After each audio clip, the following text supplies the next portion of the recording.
Firman Tuhan saya akan sampaikan bertemakan berpisah untuk bertemu kembali. 1 Tesalonika pasal 4 ayat 13 sampai dengan 18.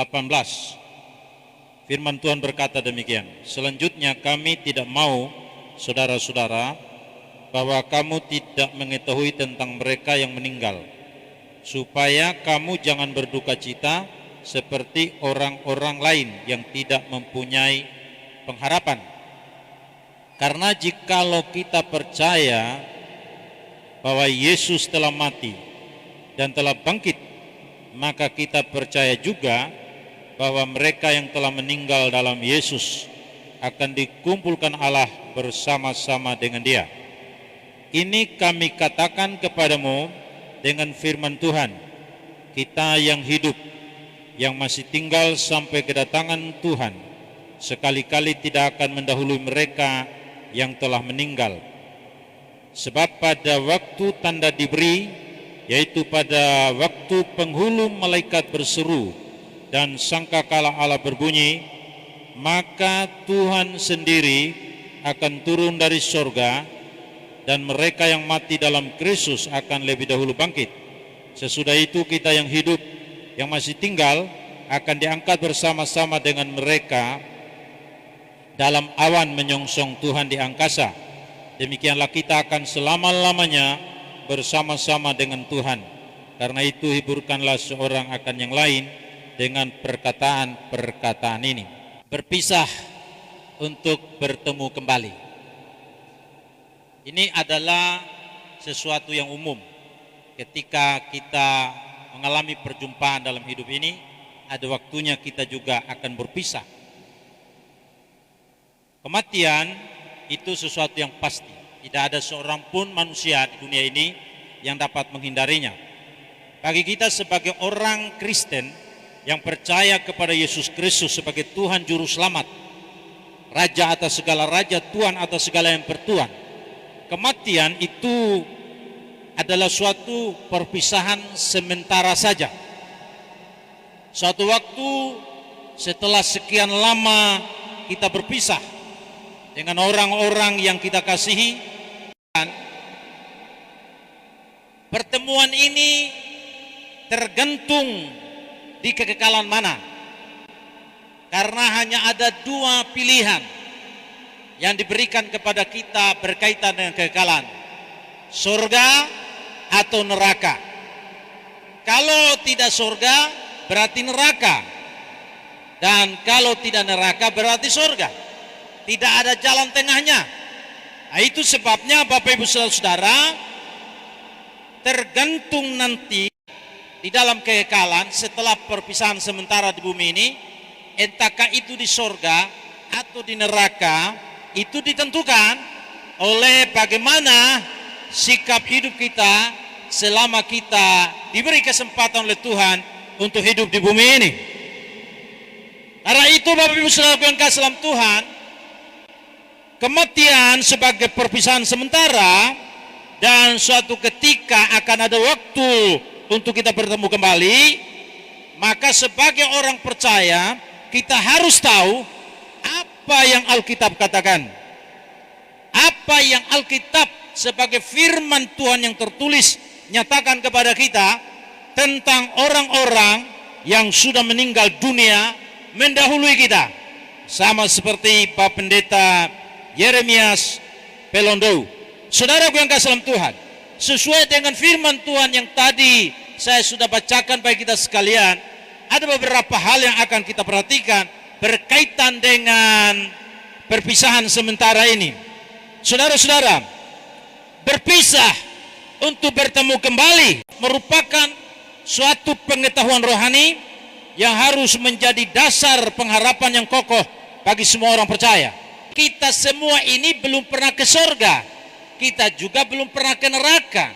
Tapi dari mana pengetahuan tentang surga dan neraka ini kita miliki? Tentu ini bukan dari sejarah Indonesia, bukan juga ini kita peroleh dari ilmu pengetahuan yang pernah kita belajar di sekolah, entah itu ilmu biologi, fisika, kimia dan sebagainya. Tapi pengetahuan rohani tentang surga dan neraka ini diungkapkan oleh Tuhan Sang Pencipta yang adalah Bapa kita dalam nama Yesus Kristus melalui para nabi, para rasul, yang kemudian itu dibukukan dalam apa yang saudara dan saya lihat, saya pegang ini, yang disebut sebagai Alkitab, kitab atas segala kitab, di mana Tuhan mengungkapkan dirinya kepada kita sehingga kita mengenal Dia. Tuhan mengungkapkan kepada kita kebenaran tentang kekekalan dan kebenaran tentang bagaimana kita hidup di dunia ini, yang dengan kebenaran inilah menjadi pengetahuan yang sangat penting bagi kita sebagai suatu dasar yang kokoh bagi kita sebagai orang yang percaya mengenai bagaimana kehidupan sesudah kematian. Karena berpisah untuk bertemu kembali, saudara-saudara, merupakan suatu pengetahuan rohani yang perlu kita miliki sebagai dasar bagaimana kita membangun kehidupan yang kokoh. Maka firman Tuhan mengatakan di dalam terjemahan Indonesia Modern Bible, umatku dihancurkan karena kurangnya pengetahuan. Pengetahuan yang dimaksudkan oleh firman Tuhan di sini adalah pengetahuan rohani yang Tuhan ungkapkan bagi kita melalui Alkitab, yang adalah firman Tuhan yang tertulis, kitab atas segala kitab ini. Oleh karena kamu menolak pengetahuan itu. Jadi saudaraku yang kasih, Tuhan menyatakan pengetahuan rohani ini milik kebenaran firman yang tertulis dalam Alkitab, dan itu harusnya menjadi dasar bagi kita bagaimana kita membangun kehidupan kita di dunia ini dalam pengharapan akan kekekalan. Tapi karena kita merasa diri kita hebat, merasa diri kita pintar, merasa diri kita punya segala-galanya, kita sendirilah dalam pengetahuan yang terbatas yang kita miliki, dalam kebebasan pilihan yang kita miliki, kita menolak pengetahuan itu. Dan apa yang terjadi Bapak Ibu Saudara, firman Tuhan berkata, aku pun menolak kamu sehingga tidak menjadi imam bagiku. Oleh karena kamu melupakan Taurat Elohimmu, aku pun akan melupakan anak-anakmu. Jadi Bapak Ibu Saudaraku yang kasih dalam Tuhan, Tuhan menginginkan supaya kita semua dapat memiliki pengetahuan rohani, karena pengetahuan rohani inilah yang menjadi dasar pengharapan bagi kita untuk kita itu benar-benar dapat membangun kehidupan kita atas apa yang firman Tuhan katakan, sehingga ketika peristiwa kematian seperti yang terjadi saat ini bisa saja membuat kita menangis dan membuat kita kehilangan orang yang kita cintai, yang selama puluhan tahun sudah hidup bersama-sama dengan kita. Tetapi karena kita memiliki dasar pengharapan yang pasti sesuai dengan apa yang dikatakan oleh firman Tuhan, maka kita tidak akan berduka cita seperti mereka-mereka yang tidak mempunyai pengharapan akan kekekalan. Kita tidak akan berduka cita seperti mereka yang tidak mengenal siapa Yesus Kristus sebagai Tuhan dan Juru Selamat secara pribadi. Karena kita memiliki pengetahuan rohani mengenai kehidupan dalam kekekalan, dan bagaimana pengetahuan rohani yang kita peroleh dari firman Tuhan, bahwa selama kita hidup ini kita sudah mengambil keputusan untuk membuka diri kita menerima Kristus sebagai Tuhan dan Juru Selamat yang satu-satunya. Karena Alkitab berkata keselamatan tidak ada dalam siapapun, sebab di bawah kolong langit ini tidak ada nama lain yang diberikan kepada manusia yang olehnya manusia diselamatkan, hanya nama Yesus Kristus. Kalau saudara dan saya sudah memiliki pengetahuan rohani bahwa Yesus Kristus adalah Tuhan dan Juru Selamat, Dia Raja atas segala raja, Tuhan atas segala yang dipertuhan, kita menyatakan diri kita sebagai orang-orang yang tunduk dan taat. Tapi ini hanya perpisahan sementara, karena akan ada pertemuan di udara bersama-sama dengan segala orang kudus dari setiap suku, bangsa, kaum, dan bahasa, ketika Yesus Kristus datang yang kedua kali dan memastikan tempat kita untuk bertemu bukan di neraka, tapi pertemuan kita nanti di sorga, rumah Bapa yang kekal. Amin. Saudaraku yang kasih dalam Tuhan, oleh karena itu semua kita yang hadir saat ini, pastikan diri kita sebagai orang yang percaya, yang menyerahkan hidup kita sepenuhnya kepada Yesus Kristus sebagai Tuhan Juru Selamat secara pribadi. Mengapa secara pribadi, saudara-saudara? Karena tidak bisa diwakili oleh Mama Sarani, Bapak Sarani. Saya dulu waktu masih di Pulau Sabu, saya ini penganut kepercayaan Jingitiu di Sabu. Umur 18 tahun kemudian menjadi orang Kristen, masuk menjadi anggota Gereja Bethel Indonesia. Saudaraku yang kasih dalam Tuhan, waktu itu saya mendengar istilah Mama Sarani, Bapak Sarani. Tapi Bapak Sarani, Mama Sarani ini juga saya melihat bagaimana dia bisa menjadi Bapak Sarani, Mama Sarani dengan kehidupan yang suka judi, suka mabuk, suka sabung ayam. Dan orang sabung yang terkenal dengan itu. Kecuali orang sabung yang sudah bertobat sungguh-sungguh seperti saya ini, tidak mungkin lagi melakukan hal yang demikian. Tapi saudara-saudara yang belum bertobat ini, hari libur, hari Minggu, hari Natal, mereka manfaatkan untuk judi dan sebagainya. Saya tidak bisa mengerti, maksud saya itu orang yang suka judi ini, yang suka sabung ayam ini, dia jadi Mama Sarani, Bapak Sarani untuk anak itu. Kira-kira apa yang diajarkan? Judinya, sabung ayamnya. Bahwa soal kekekalan kita di surga atau di neraka tidak bisa diwakili oleh siapapun. Itu pilihan pribadi. Itu sebabnya Bapak Ibu Saudara, kalau Tuhan masih memberikan kepada kita kesempatan untuk kita membuat satu keputusan untuk menolak pengetahuan atau menerima pengetahuan rohani tentang Kristus sebagai Tuhan dan Juru Selamat, saudara dan saya harus putuskan. Kalau sudah putuskan untuk menolak, firman Tuhan berkata Tuhan akan menolak. Tapi ketika kita memutuskan untuk kita menerima dia sebagai Tuhan dan Juru Selamat secara pribadi, maka ketika peristiwa kematian seperti ini bagi kita, ini hanyalah suatu perpisahan sementara, karena suatu waktu kita akan bertemu di surga. Itu sesuatu yang pasti yang Alkitab katakan. Itu sebabnya Bapak Ibu Saudara, kalau saudara belajar Alkitab, saudara akan melihat para rasul, para nabi yang benar-benar para rasul itu, mereka tidak pernah menggunakan kekuatan politik, kekuatan uang yang dimiliki dari kerajaan, misalnya kerajaan Romawi yang ada pada waktu itu. Tetapi para rasul seperti Paulus, seperti Petrus dan sebagainya, mereka pergi dengan tidak memiliki apa-apa. Mereka hanya pergi untuk memberitakan Injil dengan kekuatan Injil yang adalah kekuatan Allah. Dan mereka mempercayai bahwa Tuhan menyertai mereka. Ada yang disalibkan dengan kepala ke atas. Semua peristiwa ini dialami oleh para murid karena mereka memiliki suatu pengetahuan rohani yang pasti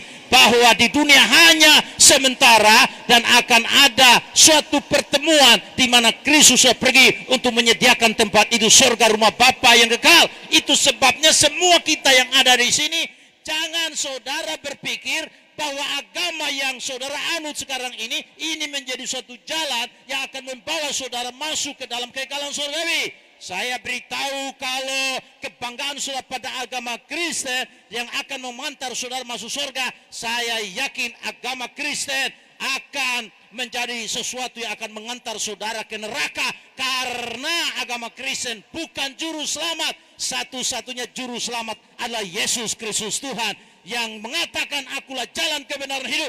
Tidak ada seorang pun yang sampai kepada Bapa kalau tidak melalui aku. Itu sebabnya kita harus memastikan diri dalam peristiwa seperti ini. Kita mendengar firman bahwa suatu peristiwa yang sama terjadi dengan Bapak Pendeta Pelando ini juga akan terjadi dengan kita.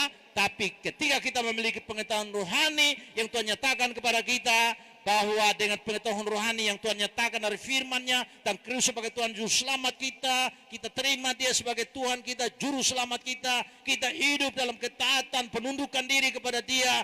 Maka ketika peristiwa kematian seperti ini, saudara-saudara, kita semua memiliki suatu pengharapan yang pasti untuk dapat bertemu dengan dia di rumah Bapa yang kekal. Karena firman Tuhan berkata, Yesus pergi ke sana untuk menyediakan tempat itu bagi kita. Karena itu mari kita pastikan diri selama kita hidup di bumi ini, kita mau menyerahkan hidup kita kepada Tuhan dengan belajar firman Tuhan sebagai pengetahuan rohani.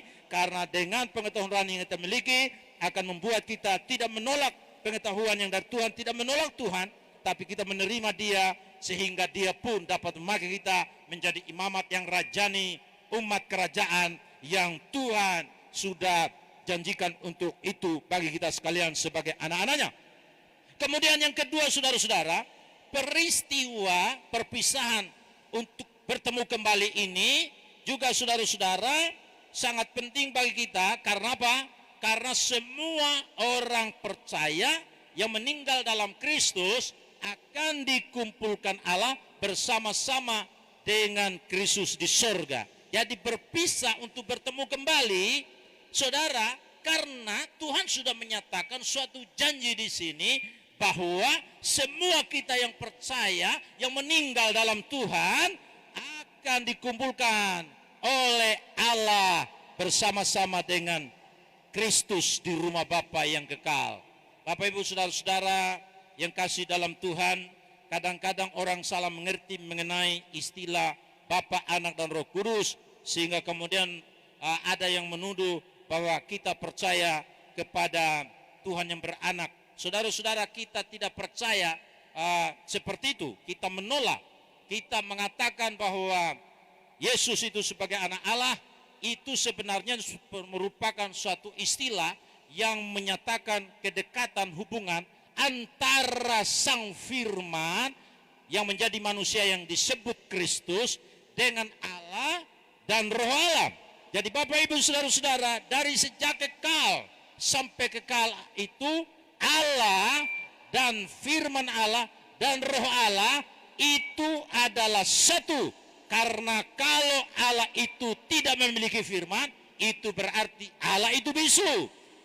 Itu sebabnya saudara-saudara, untuk menyatakan hubungan antara Allah, firman Allah, dan Roh Allah itu, lalu kita rumuskan itu sebagai Tritunggal. Bukan berarti Allah itu beranak, tapi itu istilah yang menyatakan kedekatan hubungan antara Allah dengan Sang Firman dan Roh Allah di dalam keesaan Allah itu. Saudara-saudaraku yang kasih dalam Tuhan, berpisah untuk bertemu kembali karena kita sebagai orang yang percaya yang meninggal dalam Kristus itu, suatu waktu kita akan dikumpulkan bersama-sama dengan Dia yang sudah pergi untuk menyediakan tempat itu bagi kita, sama seperti yang diungkapkan dalam Yohanes pasal 14. Dalam ayat yang ke-14 dari 1 Tesalonika pasal 4 ini, firman Tuhan berkata, karena jikalau kita percaya bahwa Yesus yang telah mati dan telah bangkit, jadi Yesus Kristus dalam keadaannya sebagai manusia, Dia mati, saudara-saudara, tapi juga bangkit dari antara orang mati. Kadang orang berpikir, kenapa kok Tuhanmu mati? Yang mati itu dalam keadaan sebagai manusia, kita berkata, tapi Sang Firman dalam kekekalan itu Sang Firman yang bersama-sama dengan Allah dan Roh Allah itu tidak pernah mati. Untuk itu Kristus, Sang Firman yang menjadi manusia itu, dalam keadaannya sebagai manusia, Dia mati, tapi karena Dia hidup sebagai manusia yang tanpa dosa, maka sudah apa yang dikatakan dalam firman Tuhan mengenai nubuatan tentang Dia, bahwa sesudah 3 hari akan bangkit pula, maka maut, neraka, dosa tidak berkuasa terhadap Dia. Dia bangkit dari antara orang mati, menyatakan kemenangan atas maut, atas neraka, atas kuasa setan.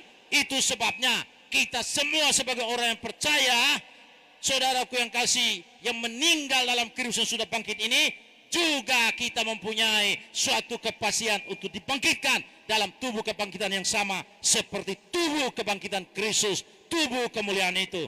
Karena itu selama kita hidup ini, jangan buang kesempatan yang Tuhan berikan kepada kita untuk memastikan diri, percaya, menerima, dan hidup bersama-sama di dalam keadaan susah atau senang.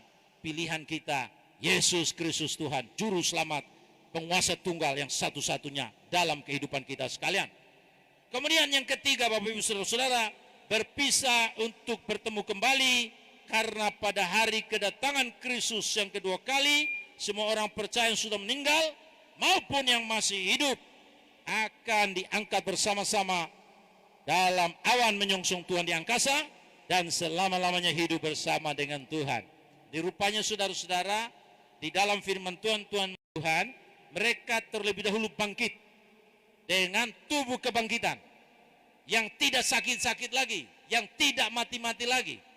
Kemudian apabila kita masih hidup sampai kedatangan Kristus yang kedua kali, maka kita pun akan diubahkan dalam sekejap. Misalnya hari ini, ketika Tuhan Yesus datang, kita percaya pada Yesus Kristus, maka akan terjadi suatu pengangkatan, di mana pakaian-pakaian yang pakai ini akan tertinggal semuanya, dan kita menerima pakaian kemuliaan yang baru. Sementara orang yang tidak percaya, mereka akan melihat pengangkatan terjadi dan mereka akan teriak-teriak, kenapa peristiwa seperti ini? Saudara, yang apa yang Alkitab katakan ini nanti pada waktunya ketika Yesus akan datang akan terjadi seperti itu, di mana orang yang mati dalam Tuhan mereka bangkit dengan tubuh kebangkitan. Kita yang masih hidup ketika Tuhan datang, kita pun akan diubah dengan tubuh kebangkitan, lalu kita akan bersama-sama menyongsong Tuhan Yesus di angkasa dan hidup bersama-sama dengan Dia selama-lamanya. Inilah janji yang Tuhan nyatakan kepada kita, yang perlu kita pegang teguh dalam persoalan apapun yang kita hadapi di dunia ini, termasuk saudara-saudara dalam peralihan tahun 2022 ke 2023. Presiden kita sudah mengumumkan bahwa kita akan mengalami suatu keadaan yang gelap karena akan terjadi resesi dan sebagainya. Tapi bagi kita sebagai orang percaya, resesi kok, tidak resesi kok, iman kita, pengharapan kita harus tetap letakkan pada Kristus Yesus Tuhan kita yang tidak berubah dahulu, sekarang, dan sampai selama-lamanya. Dia menyatakan kepada kita suatu janji yang manusia pun tidak bisa melakukan itu bagi kita, di mana Dia berkata, aku sekali-kali tidak akan meninggalkan kamu, aku sekali-kali tidak akan membiarkan kamu, aku menyertai kamu sampai pada kesudahan alam. Itulah janji Tuhan, saudaraku yang kasih. Dalam kondisi apapun kita harus percaya bahwa Dia Tuhan yang menjadi pengendali atas segala apapun peristiwa di alam semesta ini. Itu sebabnya bagi kita sebagai orang percaya, kematian merupakan suatu perpisahan sementara, di mana kita akan bertemu kembali ketika Yesus datang. Maka yang hidup akan diubahkan dalam sekejap, yang mati dibangkitkan, lalu kita dikumpulkan Allah bersama-sama dengan Dia dalam kekekalan selama-lamanya. Kemudian yang keempat, yang terakhir, karena ada pertemuan kembali di sorga setelah ada perpisahan sementara di bumi ini, maka perkataan Tuhanlah yang harus menjadi kekuatan dan penghiburan yang sejati bagi kita sekalian. Itu sebabnya Rasul Paulus dalam ayat 18 mengatakan begini, karena itu hiburkanlah seorang akan yang lain dengan perkataan-perkataan ini. Maksudnya dengan perkataan Tuhan yang tertulis di dalam Alkitab ini. Saudara-saudara, perkataan Tuhan yang ada di sini memiliki suatu kemampuan yang luar biasa yang dapat memberikan kekuatan dan penghiburan bagi kita ketika kita mengalami kondisi seperti yang terjadi saat ini. Ada kekuatan, ada penghiburan yang sejati yang kita peroleh dari firman. Itu sebabnya Rasul Paulus kepada jemaat yang ada di Tesalonika, ketika peristiwa kematian terjadi melanda anggota keluarga dari jemaat yang ada di sana, Paulus menyatakan suatu penegasan untuk menghiburkan seorang dengan yang lain dengan perkataan Tuhan, dengan firman Tuhan. Karena Alkitab berkata, langit dan bumi dan segala isinya akan lalu akan lenyap, hanya firman Tuhan yang kekal. Firman Tuhan yang kekal inilah yang menjadi suatu sarana yang dapat memberikan penghiburan dan kekuatan iman bagi setiap kita ketika kita mengalami duka, bagi setiap kita pada saat kita mengalami persoalan-persoalan dalam hidup. Hanya kekuatan firmanlah yang dapat memberikan kepada kita penghiburan, yang memberikan kepada kita kekuatan. Saudara-saudara, penghiburan kekuatan yang dari firman Tuhan ini kita bisa raih dalam hidup kita ketika kita meletakkan iman kita kepada Tuhan. Karena itu Alkitab berkata, iman itu adalah dasar dari segala sesuatu yang kita harapkan. Kalau dasar yang kita gunakan untuk membangun sesuatu, ketika dasar itu tidak kuat, dasar itu tidak kokoh, ketika angin tofan melanda, ketika siklon melanda, gempa bumi melanda, maka terjadi kerusakan yang luar biasa. Tetapi kalau kita membangun dasar di atas dasar yang teguh, batu karang yang teguh, Yesus Kristus, Yesus itulah yang akan membuat kita bisa kokoh, bisa kuat dalam menghadapi segala apapun dalam hidup ini. Iman sebagai dasar segala sesuatu yang kita harapkan dan bukti dari segala sesuatu yang kita tidak lihat. Walaupun surga kita belum lihat, tapi itu menjadi suatu bukti yang kita milik, dasar dari segala sesuatu yang kita harapkan dan bukti dari segala sesuatu yang tidak kita lihat. Tuhan sudah beri iman itu, dan iman ini bagaimana beroperasi dalam kehidupan kita. Firman Tuhan berkata, iman itu datang dari pendengaran dan pendengaran akan firman Yesus. Alam semesta telah dijadikan oleh firman Allah, sehingga apa yang kita tidak lihat telah terjadi dari apa yang kita tidak lihat. Saudara, hanya dengan iman yang kita peroleh dari kita mendengar firman Kristus, itulah yang membuat kita mengerti bahwa kita yang ada sekarang ini jadi manusia yang cerdas seperti kita. Orang yang tidak mengerti akan mengatakan bahwa dirinya merupakan hasil dari evolusi, dari monyet, dari kera, kemudian jadi manusia seperti sekarang ini. Saudaraku yang kasih, kalau saudara mengakui teori Darwin, berarti saudara yang hadir kepada kesempatan ini merupakan suatu evolusi dari kera. Itu sebabnya kita berperilaku seperti kera. Tapi kalau kita mengakui bahwa kita ini ciptaan Allah, berdasarkan apa firman Tuhan katakan, bahwa kita diciptakan sesuai dengan rupa dan gambar Allah, maka kita merupakan manifestasi dari fotokopinya Tuhan. Sehingga ketika orang melihat kita, Tuhan melihat Tuhan melalui kehidupan kita. Karena itu firman Tuhan mengatakan bagi orang percaya, kita ini disebut sebagai surat-surat Kristus yang tertulis bukan dengan dawat, bukan dengan tinta, tapi dengan kekuatan Roh Kudus. Itu sebabnya ketika Roh Kudus bekerja dalam hidup kita, mengubah kita melalui kebenaran firman Tuhan, maka Bapak Ibu Saudaraku yang kasih, kita menjadi ciptaan baru. Yang lama sudah berlalu, sesungguhnya yang baru sudah datang. Saudara, hanya dengan kita beriman, mengerti bahwa alam semesta ini dijadikan oleh firman. Karena firman Tuhan mengatakan, jadilah, maka jadi. Segala sesuatu diciptakan oleh Dia, maksudnya oleh firman. Dan tidak ada satu pun yang jadi dari segala yang dijadikan kalau bukan karena firman itu. Jadi firman Tuhan, saudara-saudara, yang menyatakan kepada kita bahwa alam semesta ini telah dijadikan. Bagaimana kita bisa memahami itu? Kita pahami itu ketika kita beriman. Dengan imanlah kita mengerti bahwa alam semesta telah dijadikan oleh firman Tuhan. Dan kita semua yang ada saat ini, kita juga dijadikan oleh Tuhan sesuai dengan gambar dan rupanya. Dan karena kita gambar dan rupa Allah, maka sebagai orang yang beriman, Tuhan mengatakan begini, tetapi tanpa iman tidak mungkin orang berkenan kepada Allah.